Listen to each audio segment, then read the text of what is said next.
Hey everyone, welcome to Engage. This is a 20 subscriber special. Be sure to stay on till the end for info on the 20 sub giveaway.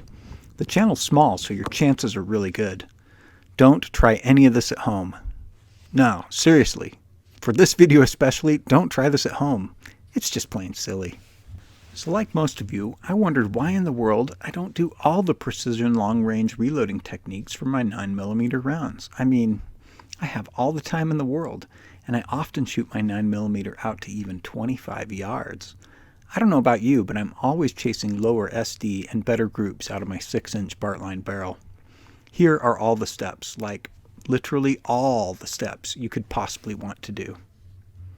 First, you need to start with quality brass.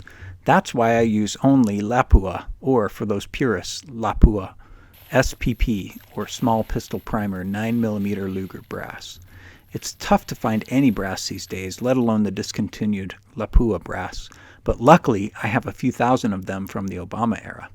Quality brass is just more consistent, and I found that you don't need to deburr the flash holes, which saves time.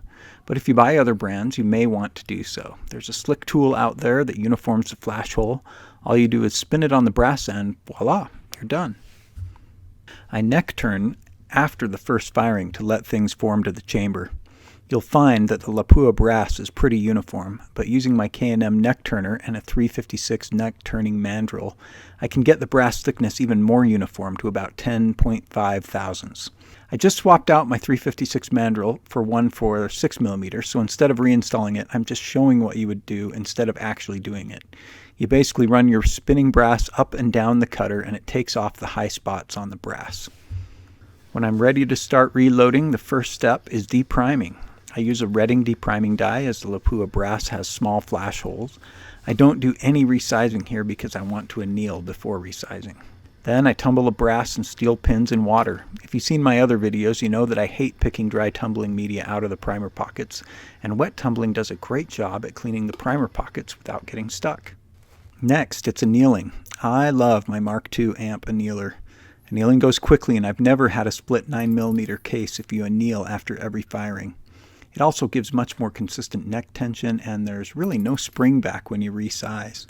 When you neck turn, you need to use Aztec mode to generate the perfect code because you're affecting the amount of brass that's in the neck. The next step is resizing. I use my custom Redding Type S match bushing dies to resize the brass with the 375 bushing in there. After neck turning and annealing, that provides exactly the 2 thousandths of tension that I've tested and found provides consistent velocities. I then lube them up with a special lanolin spray that uses only the purest lanolin from sheep that graze on the northern slope of the Himalayas. I find I get much more consistent resizing using this lube, and nothing else works. There's a lot of debate out there about neck sizing or full-length sizing your pistol brass. I go full-length sizing as I feel it just chambers better. I also rotate my brass and then resize 3 times as I found that to make the brass more concentric. After sizing comes trimming. I trim to an OAL of 0.7485 inches. For you, that distance might vary, but I used my bore scope to see that when I trimmed to 0.747 inches, it left a bigger gap between the neck of the brass and the throat than I liked. I get much less of a carbon ring if I keep the brass closer to the throat of the barrel. I use a Henderson precision trimmer because it chamfers and deburrs at the same time as trimming. Look at that, it's beautiful, and the chamfer helps ensure that the bullets seat nicely and don't shear off some of the jacket. Then it's a quick clean and dry. You can see that the neck of the brass is very concentric now with that needle moving right about 1 thou as I spin the brass here on my concentricity gauge.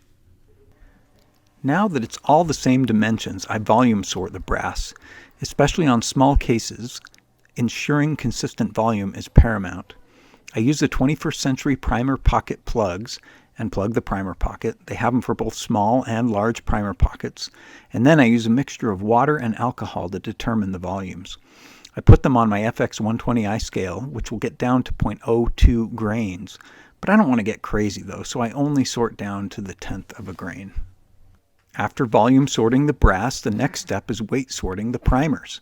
Even 0.02 grain difference has resulted in my SDs being a bit too high for my liking. I did some testing, and the CCI small pistol primers do about as good as the match primers. In fact, the only difference with the match primers, in my opinion, is the quality control, which I'm doing here by weight sorting them anyways. I sort within 0.02 grains.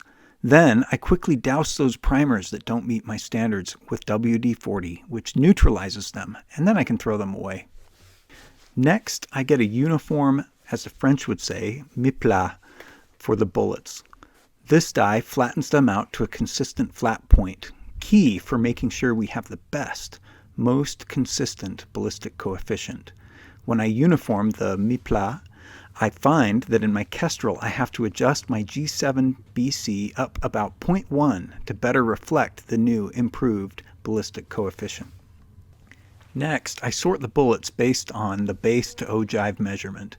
I used to weight sort, but then I watched a video where Brian Litz recommended that base to ogive measurement was a better way to truly drive consistency, and I'll link to that video below.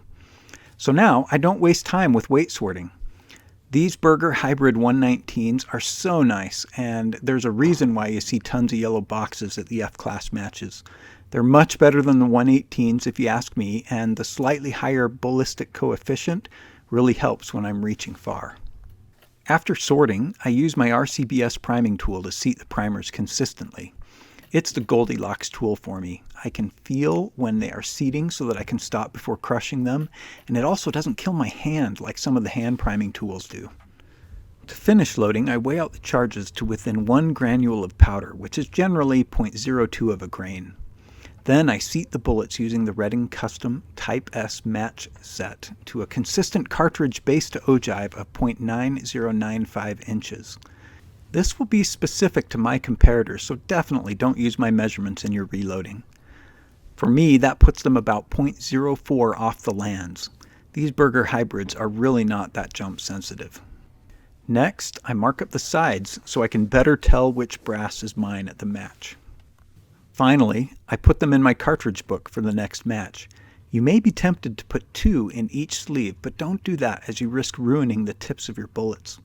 Close it up, and I'm off to the match. Let me know how this differs from your precision 9mm reloads. I look forward to the comments. Okay, so on to the giveaway. I'm excited to have 20 subs. To celebrate, I'm giving away 100 pieces of deprimed and cleaned 9mm Luger brass. I even wet tumbled it for you. Just to be safe, I'll only ship to the United States to someone who is over 18. Just comment on this video before January 31st, 2021 to be entered to win. Then, on February 1st, I'll draw randomly from those who commented and announce the winner. Here's to small groups, small extreme spreads, and many impacts.